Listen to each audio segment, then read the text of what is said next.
ni saya nak singgah ke Melaka. Okay, nak jumpa dengan ayah saya lah. Topik kita pada hari ni sementara saya tengah dari masa dalam perjalanan ni ialah money management. Money management dalam saham.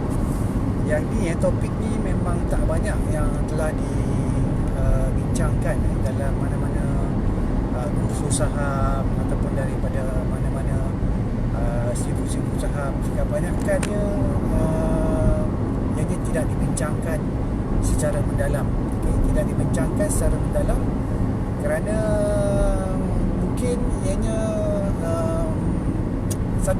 satu kenapa kebanyakan kursus-kursus tu tidak membincangkan tentang urusan saham ataupun urusan kewangan ni adalah disebabkan pertama, siapa yang memberi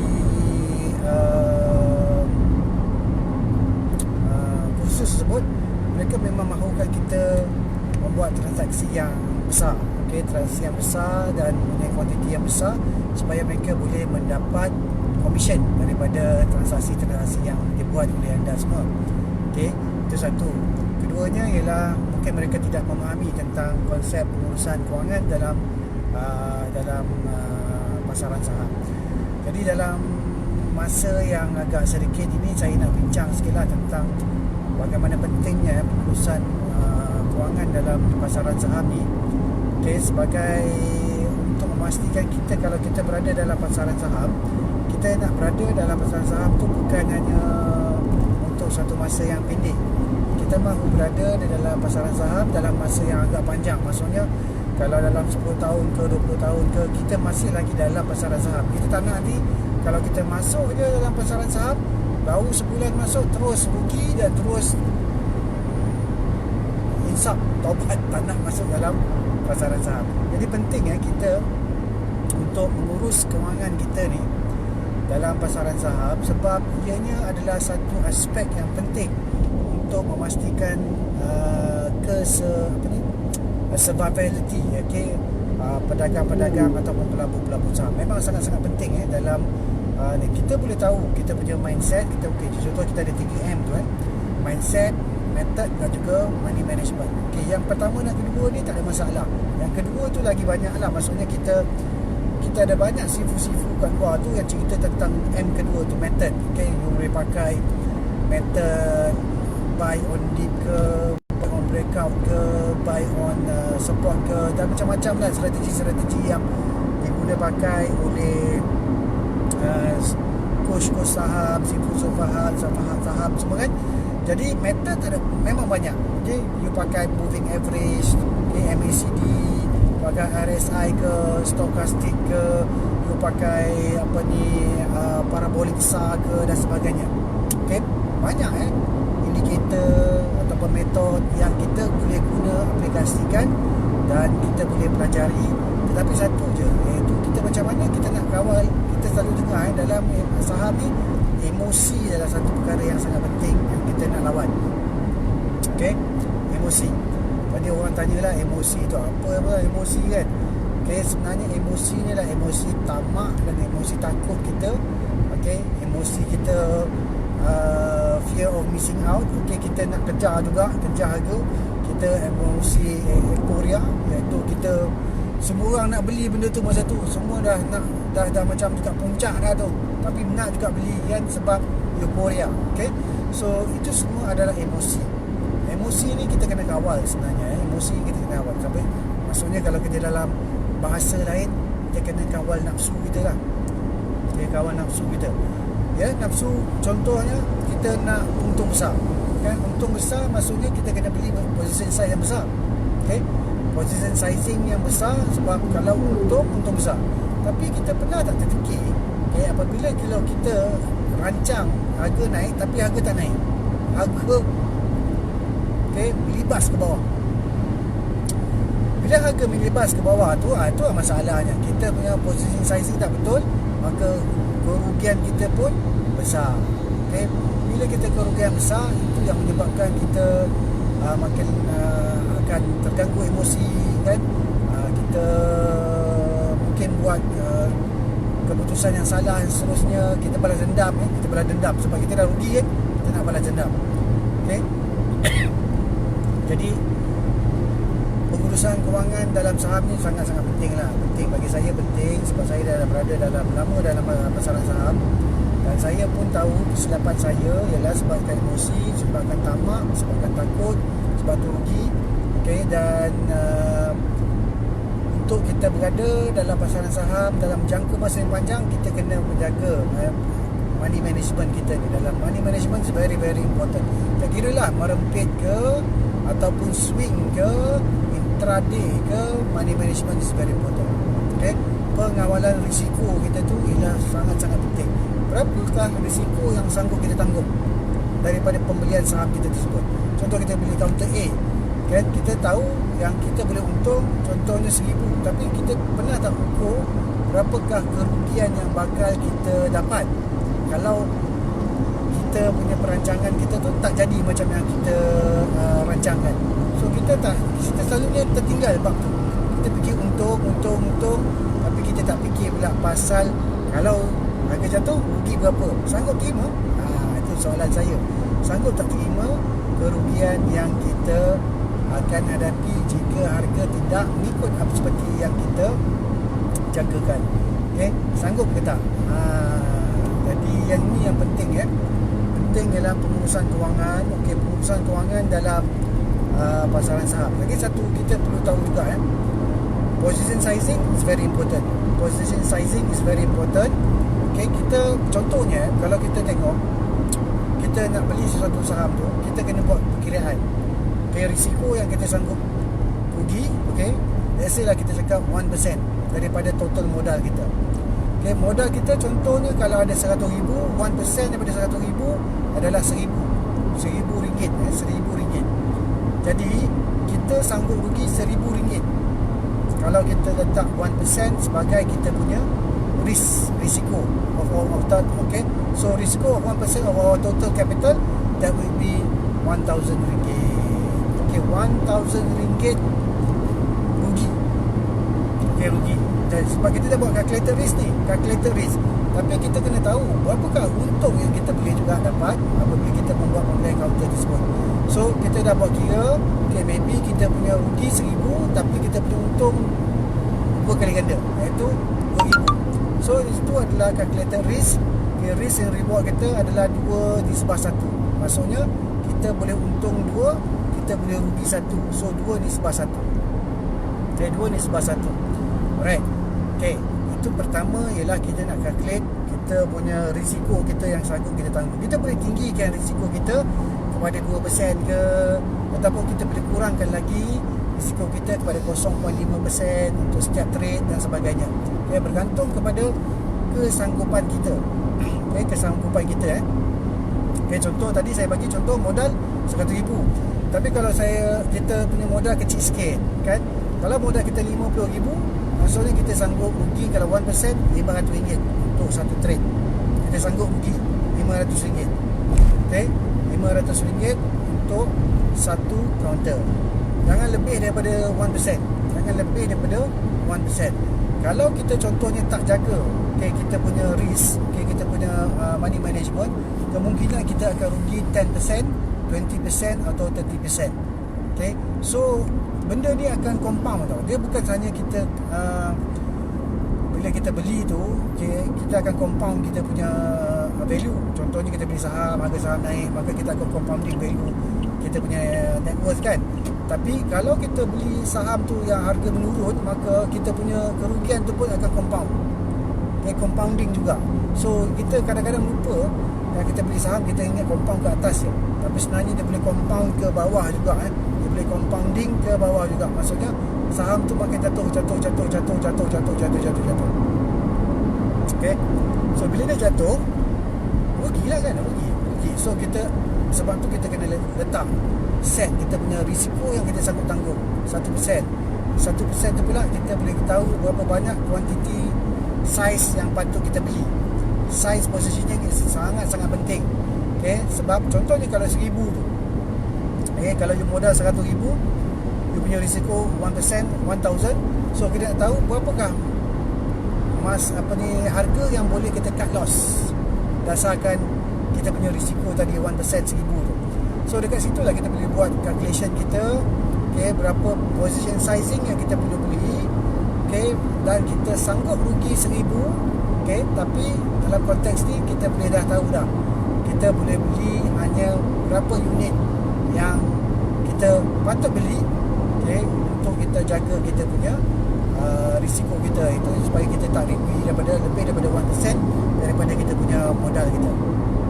Okay, yang tentang pengurusan kewangan ni saya ada cerita dalam buku saya. Okay, saya ada cerita dalam buku, ada 2 buku yang saya cerita dalam buku. Saya ada 4 buku maksudnya, buku tentang saham. Pertama ialah Pejuang Saham Aras Sokongan dan Rintangan. Ni buku ni memang okey lah untuk semua newbies yang memang kena ada buku ni. Okay, memang kena faham tentang support dan resistance. Buku ni wajib semua ada untuk newbies sebelum membeli saham. Kalau tak ada, maksudnya you memang serah duit kepada bursa je lah. Okay? Memang menyerahkan duit kepada bursa je. So buku support resistance boleh difahami supaya kita nak tahu kat mana support dan resistance sesuatu harga saham tersebut. Okay, itu buku yang pertama. Harga pun tak mahal. Kalau untuk tahun depan harganya hanya RM24.90 je. Okay, RM24.90 boleh didapati di kedai-kedai buku lah, insyaAllah. Buku yang kedua yang wajib juga newbies pahami ialah Candlestick. Okay, buku Pejuang Candlestick. Candlestick ni ialah satu petunjuk tentang harga saham dan juga psikologi pembeli dan juga penjual saham dalam bursa. Sebagai contohnya, kita tengok satu kaunter tu, kita boleh tahu penjual tengah kuat ataupun pembeli tengah kuat. Dia macam perang lah. Dia macam perang. Okay? Ataupun saya nak you imagine macam tarik tali. Okay? Tarik tali antara 2 kumpulan. Satu kumpulan pembeli, satu kumpulan penjual. Kalau penjual kuat, kan, dia akan tarik tali tu kan, tarik sampai pembeli tersungkur ke depan. Itu maksudnya penjual kuat. Kalau pembeli masa tu kuat, okey, dia tarik tali, maka penjual akan tersungkur ke depan. Sebab apa? Sebab pembeli masa tu tengah kuat. So sama dengan candlestick ni. Ini candlestick ni adalah satu gambar rajah, okey, menunjukkan harga beli, harga buka, harga tutup dan harga tertinggi dan harga terendah. Dan bentuk candle tersebut, kita betul-betul macam candle lah. Bentuk candle tersebut boleh memberikan gambaran psikologi kekuatan penjual dan pembeli pada waktu time frame tersebut. Sebab kita boleh tengok time frame macam-macam time frame. Kita boleh tengok time frame daily, kita boleh tengok time frame 4 hours, okay, atau 1 hour, ataupun 15 minit pun boleh tengok, 1 minute pun kita boleh tengok. So maksudnya dalam konteks ni candle tu boleh memberikan gambaran kekuatan pembeli dan penjual pada waktu time frame yang kita kehendaki.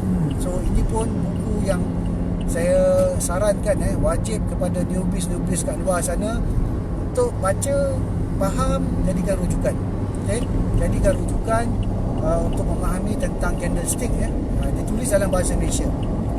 Ditulis dalam bahasa Malaysia. Memang agak menggunakan bahasa yang santai dan mudah, okay, tapi memberikan pengetahuan sebelum anda semua masuk ke dalam dunia saham. Okay. Itu buku yang kedua yang saya ada, yang saya dah keluarkan. Okay, boleh harga ni dalam RM59 silap saya. Okay, RM59 pada tahun depan. Maka harga yang boleh didapati di kedai-kedai buku dah, insyaAllah. Buku yang ketiga adalah tentang pelan dagang, asas trading plan. Okay, buku ni penting juga. Sebab apa? Buku ni menunjukkan macam mana kita perlu membuat trading plan. Setiap kali kita masuk dalam sesuatu jual beli saham tu, kita kena ada trading plan. Maksudnya kita nak beli kat mana, kita nak target kat mana, kita nak cut loss kat mana. Yang pentingnya kita nak cut loss kat mana tu. Sebab selalunya kita tak ada letak nak cut loss kat mana ni.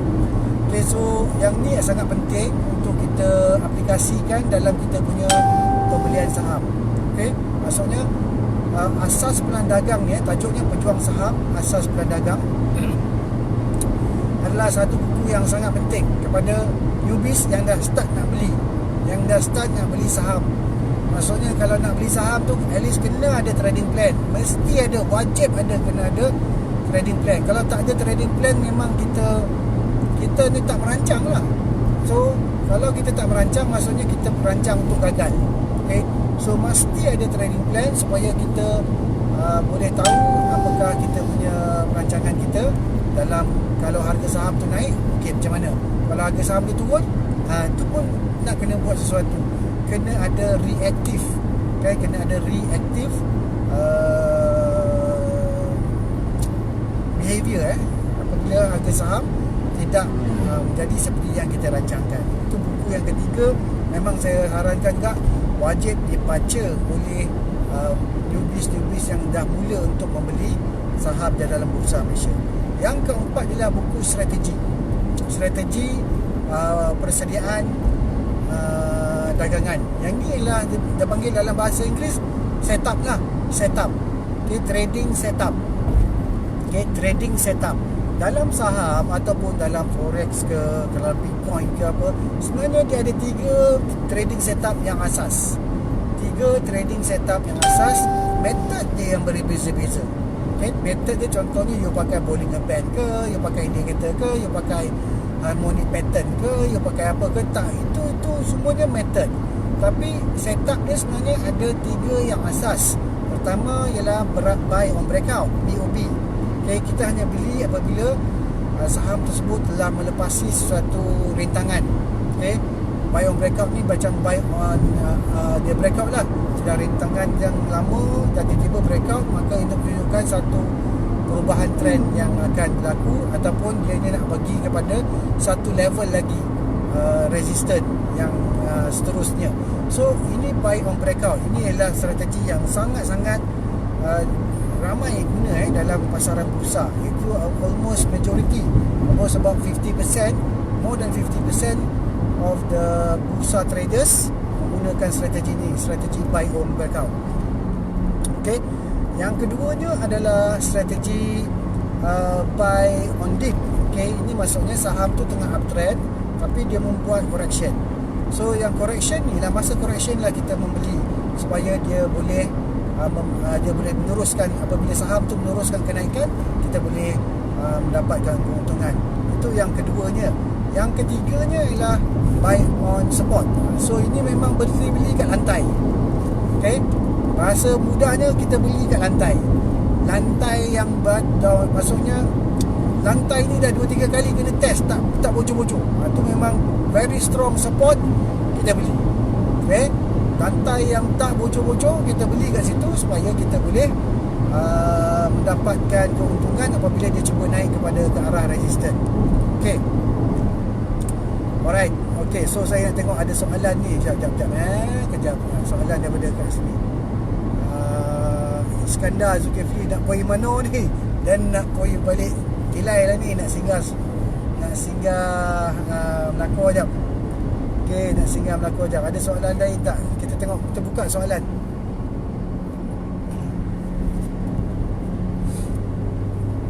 Sembang-sembang ya ni, sembang-sembang, tapi sembang dengan kawan-kawan Facebook, sebab yang kat dalam ni semua tidur. Semua dah tidur ni. So sekarang ni kena sembang lah. Okay, alright. So kalau ada soalan boleh tanya. Okay, ada soalan boleh tanya. Sekarang ni saya ada dalam sejam 2 jugalah untuk dalam kereta ni untuk kita bersembang. Okay, tapi mungkin dalam sejam kita terpaksa berhenti lah. Okay, sampai Melaka ni kita berhenti lah. Okay, ada soalan tak tentang pengurusan kewangan? Saya cerita hari ni lah tentang pengurusan kewangan, money management. Sebab money management ni penting. Dalam 2 buku yang saya tulis, iaitu kalau you beli Asas Pilihan Dagang, ada Asas Pilihan Dagang ada tentang money management, dan juga strategi persediaan dagangan pun ada juga cerita tentang money management. Sebab saya rasa topik ni penting, sebab saya dalam 2 buku awal tu saya tak tulis tentang money management kan. Tapi ada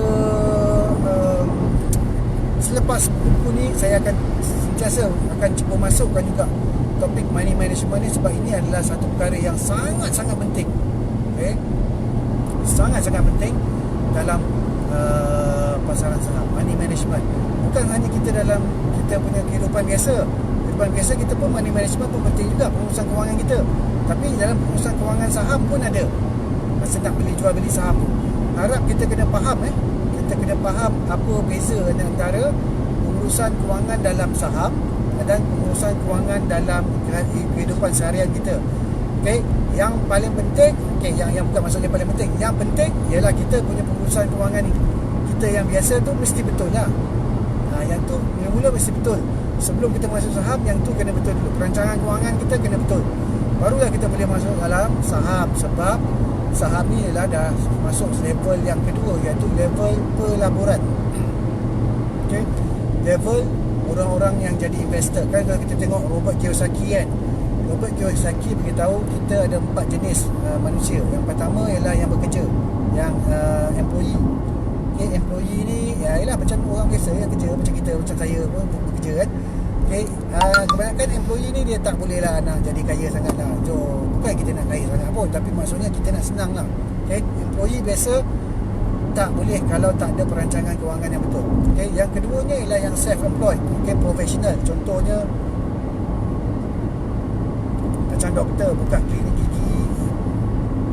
Okay, macam doktor yang buka klinik ke apa, sebagai contoh ataupun lawyer yang buka consultant lawyer firm. Jadi diorang ni semua adalah self-employed. Jadi diorang kena pergi kerja untuk dia dapat income. Contoh kalau dia tak pergi kerja, doktor tu tak buka klinik, maka dia tak ada income kan. So self-employed biasanya ada juga yang kaya, tapi biasanya biasa-biasa lah. Kita cakap biasa je lah. Bolehlah hidup bolehlah hidup kan, macam tu. Lepas tu Robert Kiyosaki tambah lagi nombor 3, jenisnya ialah businessman. Okay, businessman yang mempunyai sistem. Jadi macam contoh tadi doktor tadi ya. Kalau dia ada bisnes, dia betul bisnes dia, tapi bisnes dia adalah self-employed, yang maksudnya untuk dia punya kerja je. Tapi sekarang ni kalau dia ada sistem, okay, dia buka klinik semuanya ada bersistem. Jadi dia kalau dia tak klinik A atau B atau C pun, dia masih dapat income daripada klinik-klinik tersebut. Sebab dah ada sistem yang jaga benda-benda tu semua. Jadi dalam ni ialah konteks bisnes ni ialah orang yang buka bisnes, tapi bisnes dia tu mempunyai sistem dan dia boleh tidur lah. Dia boleh bercuti pun, bisnes dia jalan, income dia masuk. Okay, yang tu yang jenis ketiga. Okay, yang ni ramai yang kaya lah. Okay, ramai yang kaya dalam contoh bisnes yang bersistem ni. Yang keempatnya ialah pelabur, investor lah. Investor ni pula ada banyak macam-macam jenis investor. Ada investor dekat dalam property, ada investor dalam saham, ada investor dalam bond, ada investor dalam macam-macam lah. Sebab dia ada banyak investment instrument. Okay, pelaburan punya instrumen pelaburan tu ada banyak. Okay, ada orang yang melabur yang dia punya toleransi dia terhadap risiko dia rendah, mungkin dia invest dalam ASB je, amalan saham, ataupun mungkin dia invest dalam unit trust saja. Banding dengan orang yang mempunyai risiko toleransi risiko yang agak tinggi, dia boleh masuk dalam saham, dia boleh masuk dalam derivatif, okay, FCPO ke dan sebagainya. Okay, dan dia bergantung pada umur juga. Kalau umur yang masih muda, okay, dia punya toleransi risiko dia agak tinggi, dia boleh je masuk dalam stock market. Okay, orang muda dia boleh masuk, sebab kalau rugi pun dia muda, dia tak ada banyak komitmen. Okay, tapi kalau yang dah berumur ni, mungkin dia akan masuk dalam investment vehicle yang lebih berisiko rendah. Sebagai contohnya, mungkin yang masuk ASB je ke, tabung haji ke, unit trust ke, okay, ataupun bond ke, sukuk ke, yang mempunyai risiko yang agak rendah dan memberikan fixed income ya. Sebab dia orang pun dah tak perlu, maksudnya kehidupan mereka yang contohnya yang umur dah 50 ke atas ni, mungkin dia dah cukup dah. Okay, cuma dia nak dapatkan fixed income je setiap bulan ataupun setiap tahun. So fixed income ni dia tak nak meletakkan dia punya investment dia dalam instrumen yang terlalu berisiko tinggi. Jadi dia letak dalam fixed income, okay, macam sukuk ke, macam fixed deposit ke yang paling rendah lah. Fixed deposit dia paling rendah lah. So dia masuk letak dalam fixed deposit. Jadi risiko toleransi ni sangat penting lah. So kalau dalam konteks keseluruhan, pengurusan kewangan kita nombor satu. Okay, nombor satu. Sebab apa? Kita nak jadi orang yang jadi pelabur ataupun kita ada bisnes. Kalau kita contohnya kita bekerja, kita nak kaki kita sebelah kita mungkin ada bisnes, mungkin kaki sebelah kita tu ada dalam pelaburan, barulah kita boleh jadi lebih sikit daripada orang biasa. Orang biasa sebagai contohnya yang tak ada pelaburan, yang tak ada apa, dia mencuba bergantung kepada pendapatan dia saja, pendapatan aktif dia saja, maka susah nak survive dalam dunia sekarang ni. Sebab kita ada 3 jenis pendapatan, 3 jenis pendapatan. Pertama, pendapatan aktif, iaitu kita kerja, kita dapat gaji. Okey, itu semua orang tahulah. Tak kerja tak ada gaji. Okey, itu pendapatan aktif. Kita kena aktif baru dapat gaji. Yang keduanya adalah pendapatan pasif. Pendapatan pasif ni datang kebanyakannya daripada pelaburan. Contoh kita melabur dalam property, kita dapat income daripada rental, sewa dan sebagainya. Itu adalah pendapatan pasif, pendapatan pasif. Okay, so yang ni kita kena, maksudnya daripada satu income kita kena jadikan 2. Okay, so macam manakah bentuk-bentuk pendapatan pasif tu? Kena carilah, kena korek ilmu ni semua ada ni kan. Macam mana kan you nak jadi cari pendapatan pasif, ada ilmu. Kalau nak cari pendapatan aktif, kena ada ilmu kan. So penting ya. Speed trap kejap ada speed trap 110. Tu bukan Tadi sebelah mana? okey, 110. okey, kejap.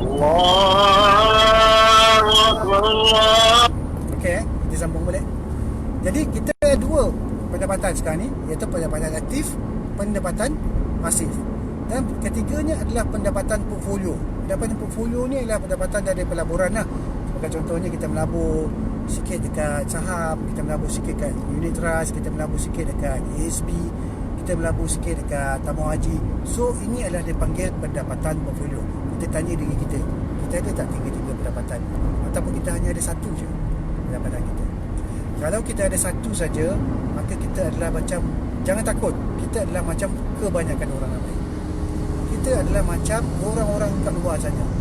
Majoriti kita hanya ada satu saja pendapatan. Satu saja pendapatan, iaitu pendapatan aktif. Okay. Setuju tak dengan apa yang saya cakap tadi?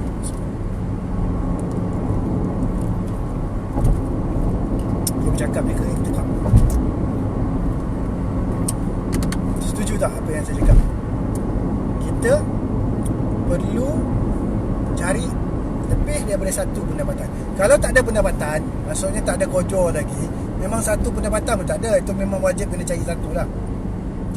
Kalau kita tak ada kerja kan, kita tak ada kerja, kita kena cari satu, iaitu pendapatan aktif kan. Kita kena kerja dulu, kita kena banting tenaga 4 gerak ni untuk dapatkan kita punya gaji tu. Okey, yang tu pertama, langkah pertama kan, kita memang kena cari aktif income dulu. Kedua, barulah kita cari macam mana nak dapatkan passive income.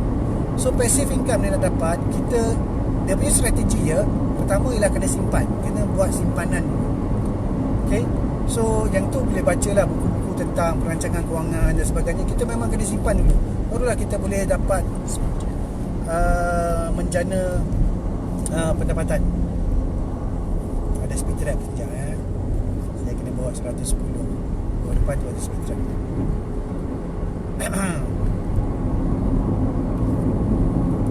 Okay, so tadi kat mana?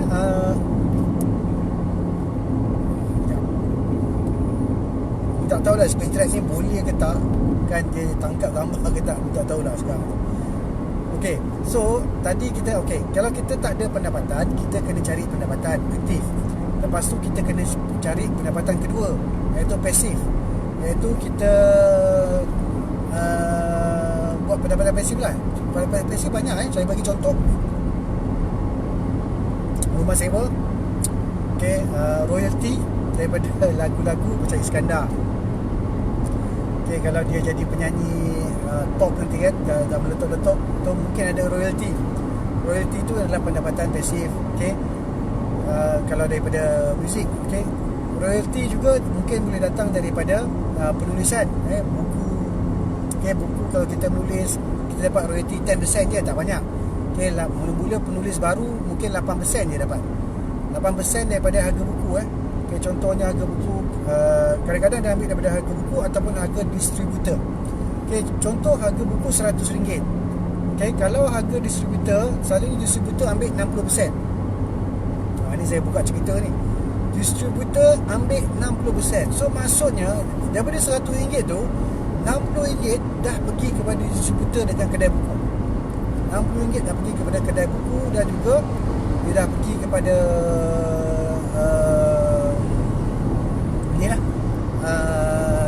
distributor. So tinggal RM40. Dia tinggal RM40. RM40 tu nanti akan tolak duit printing, okay, kepada pencetak satu. Okay, mungkin duit printing tu mungkin let's say lah another 20%.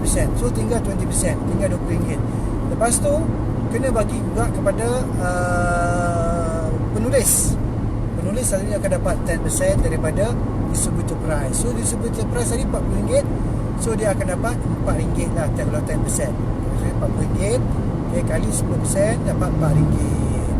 So macam tu lah, lebih kurang lebih kurang. Itu adalah royalty daripada penulisan buku sebagai contohnya.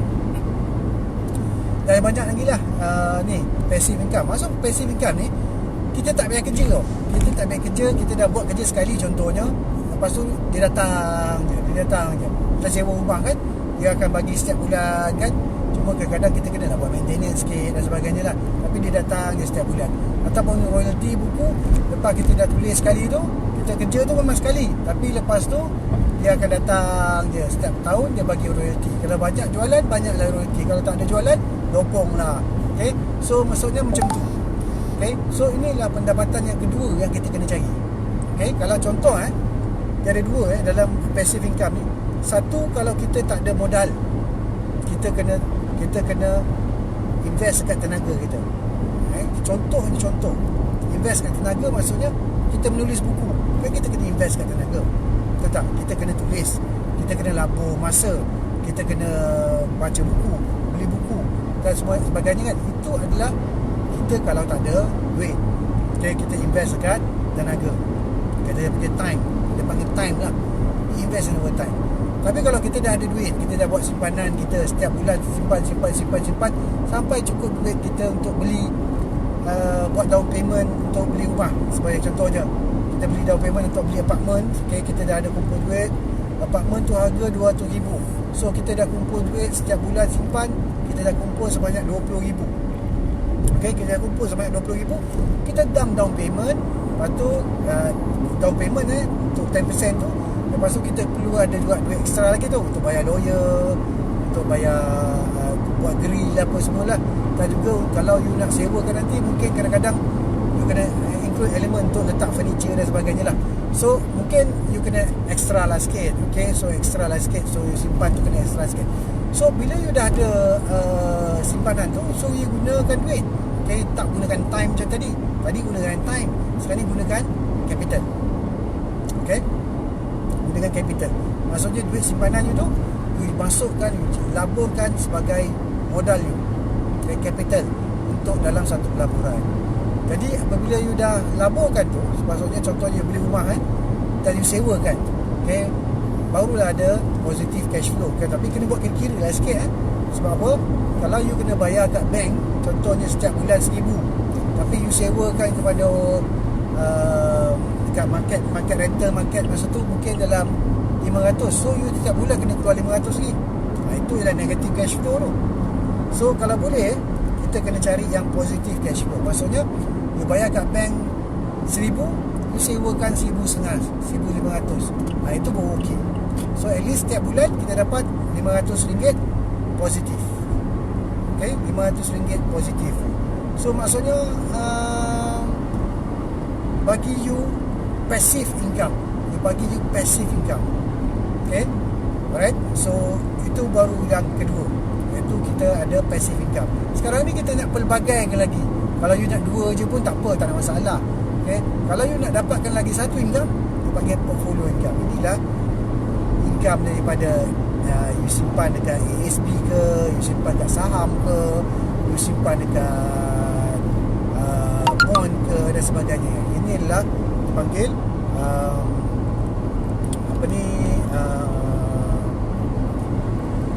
portfolio income. Gelap sangat saya punya ni, gambar ni, video ni. Okay, kenapa gelap? Sebab matahari pun. Okay, so wah, tolong.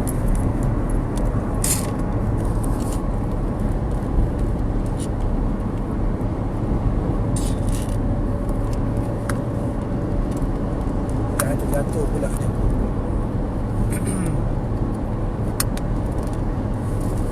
Okay, sambung balik So, yang ni adalah 3 kategori. Portfolio income. So, sangat-sangat penting. So, ini adalah perancangan kewangan kita yang biasa, yang daily. Tapi dalam pasaran saham pun ada juga pengurusan kewangan, money management. Yang pentingnya ialah kita kena tahu berapakah position sizing, berapakah kita punya cut loss dan sebagainya. Yang ni boleh refer kepada buku saya. Tapi saya nak tanya, ada apa-apa soalan tak daripada rakan-rakan yang tengah tengok live Facebook ni? Kalau boleh tolong sharekan.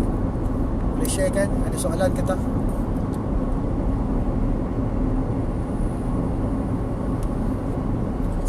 Boleh tengok dia punya Facebook. Tengok je. Iman, pinjam handphone. Kita tengok ada soalan ke tak?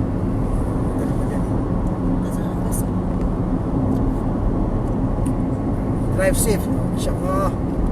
Bawa pelan-pelan je ni. Okay, ada soalan tak? Saya tengah minta Dr. Hanifah tengah tengok.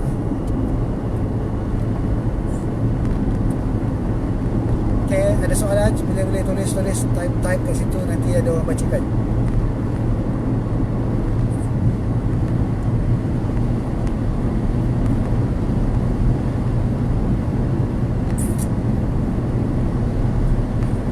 Tapi selalunya kalau dalam saham ni ramai yang tak buat money management.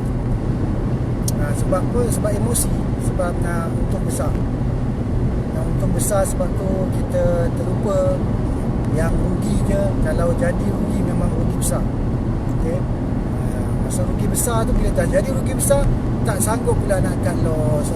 Pernah terjadi kat saya kan? Pernah terjadi kat saya. Saya cerita ni pengalaman kan, bukan nak cerita sembang-sembang kosong je. Betul, memang kita kalah kadang-kadang dengan emosi kita lah. Kita kalah dengan emosi kita kan. Bila dah terkalah dengan emosi.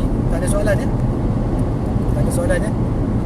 Okey, kalau tak ada soalan, so kita rasa sampai sini lah kot perkongsian saya, insyaAllah. Okey, semoga memberikan manfaat kepada semua. Okey, yang penting ialah kita kena jaga money management dalam saham. Okay, sebelum kita jaga money management dalam saham, money management dalam urusan kewangan hidup kita pun mesti kita kena jagalah. Okay, dan kita kena tahu kita income ni ada 3 jenis saya beritahu tadi. Okay, passive, aktif dan juga portfolio income. Kita kena ada 3 tu. Kita kena ada 3 income tu. Okay, supaya kita boleh kepada level yang lain ada ni. Level yang seperti yang Robert Kiyosaki cakap, level jadi investor dan juga jadi businessman. Sebab kalau kita jadi orang biasa-biasa je, iaitu orang yang bekerja je, kita tak boleh nak pergi maju ke depan sajalah. Maksudnya cukup-cukup lah. Maksudnya cukup-cukup sajalah untuk kita meneruskan kehidupan. Okay, dengan tu saya rasa insyaAllah kita akan jumpa lagi pada waktu lain. Saya memang dah agak jarang sikit untuk live sekarang ni. Mungkin disebabkan oleh kesibukan yang teramat sangat, jadi saya memang kurang lah untuk berkongsi dalam live Facebook dan sebagainya. Tapi insyaAllah saya akan cuba berkongsi lagi pada waktu akan datang, insyaAllah. Dan selamat. Okay, selamat. Berjumpa lagi, insyaAllah.